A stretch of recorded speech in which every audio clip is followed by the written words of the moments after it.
What if you can go from this to this for only $20? I'm here live. I'm not a cat. All right, roll super cool B-roll intro. $20. Hey guys, Omar here, and today I'm going to show you how cool this little cheapo HDMI video capture card has been for producing my podcast with my friend Mo, for jumping on Zoom meetings and looking completely awesome. And there are more expensive options. There's Elgato makes capture cards for like $100 to $200. And I had those. They work completely fine. But why spend that much if something super cheap works just as well? So I didn't want to make a review of this thing as soon as I purchased it. I wanted to use it a little bit. And it's been over almost half a year now. I've been using this cheap little $20 HDMI capture card, and I wanted to share it with you guys. It works. Now, you could use software. A lot of the camera companies are coming out with these software solutions where you can hook up your camera to become a webcam. I always like a hardware solution because I can go from camera to camera without opening up software. I could also use older cameras. So there are software solutions, know that, to make your camera a webcam.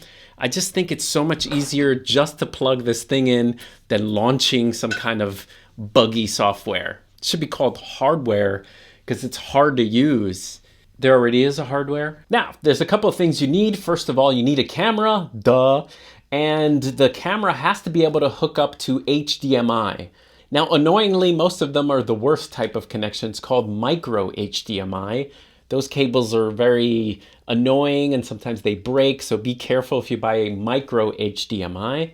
If you have a Canon DSLR, they take mini HDMI, which is my favorite. It's a little stronger, and if you're super lucky, your camera has a full HDMI connection. But if your camera has a full HDMI, you're probably not watching this video. Now, mounting your camera takes a little bit of, imagination sometimes. If you don't have a tripod or something, you can put it on a stack of books. You can put it on a mini tripod if you have a mini tripod. I have a Manfrotto 244 arm with a super clamp on my desk. And this sort of lets you kind of finagle the camera in different ways. But if you also have a mini tripod like this Mi Photo one, you could put it on your desk. Just figure out a way so that your computer screen is either right under the lens or right next to. You don't want to be talking to the people in your meeting, like this way, like you're looking at them in screen and they're looking at the side of your head. You sort of want to look in camera. So try to finagle the screen so that you see them around here-ish. So this is the setup that I use to record my Mo and O photo show with my best friend Mo. But just note that if you're doing a show or recording, you can also record locally so that you have a better version. Any kind of streaming service will degrade your 4K 1080p footage into whatever the streaming service is streaming at. So just keep that in mind, that if you want the best quality, if you're producing something, is record locally as well. All right, let's hook up the Sony a6400. Just know that the image quality is going to degrade a little because I want to record what people will see on the other side of the computer. So we're going to record the Zoom meeting or what the stream looks like, okay? Okay, we are live. Not really, but this is our fake Zoom meeting. And a couple things to know. If you're shooting at 4K on the 6400, you won't, hold on, let me record. You actually won't see yourself on the screen. You only see yourself on the, Zoom meeting. So you can switch to 1080p and you'll see yourself on the screen and your settings on the screen. Now, what's neat with the capture card is it will also record sound. It will actually take the sound from the camera and put it into the meeting. So if you want better sound, all you have to do is hook up a better microphone to the camera. So right now I have this Comica sort of shotgun mic, which has an extension cord on it, okay? And this is laying on the desk right under me. The closer you get to a mic, the better it sounds. And so the sound is going into the camera, and this is a lot better than the onboard mics on the camera. I'll show you that in a second. So this is the sound with the Comica mic right under me if you're running a meeting. Okay, and this is the sound with the onboard camera microphones. You could totally use these microphones, it's fine, but if you want better quality, it's probably better if you get an external one. If you want to go cheap, the Rode Video Micro is a good option. You could put that right on the camera. And I'll actually show you that in the next example. I'll put the Rode Video Micro on the Fujifilm X-T2 and X-T3. All right, so here we are in the Fujifilm X-T3. And if you notice, you see all this interesting information. You don't want whoever you're streaming with to see all this stuff. So I'm going to show you how to turn it off in a second on your Fujifilm camera. But I wanted to leave it up here so we could talk settings a little bit. The first, if you notice my little audio levels here, my audio is going into the Rode Video Micro, that's going into the camera and going into the computer. You want to make sure that your levels are not peaking or going way too high. Mine look a little bit low if I get closer to the camera. All right, so for my settings, I'm gonna put my shutter speed at 60th of a second because I'm shooting at 30 frames a second. You always double that frame rate for shutter speed. That doesn't really matter if you're sitting here, but it gives you a natural blur.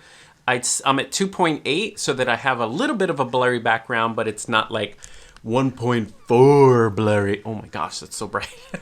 And my ISO, you can adjust the ISO depending on how much light you want. Now you can look at your little histogram here, and you want your histogram to kind of be about that, like sort of middle-ish, where you have bright parts of your scene and dark parts of your scene. All right, if we go into the menu, we're gonna remove all this stuff. You just have to go where it says HDMI information, and it will turn all that stuff off. And there you go, HDMI info off, and this is what your webcam looks like now. Whoa, good old Canon. This is what I started my channel on, the 5D Mark IV. And it's tracking my face, and as you can see on my OBS here, you can see the information. And on the Canon camera, all you have to do is hit the info button a couple times. This is a cool setup too. Now the computer is off to the side, so if I had a laptop or something, I would put it where the camera is. And another hint is, for a better look, it's nice to have a lot of depth in your image. A lot of people who don't understand how cameras and lenses work think you're like, you have a green screen background, but I assure you this stuff is really back here, look. Hey! So if you put your lens to f2 or 2.8, you're gonna get a nice little separation from the background. Just know that some lenses will keep focusing as you move and they make noise. If that's gonna distract in the meeting, don't be that guy.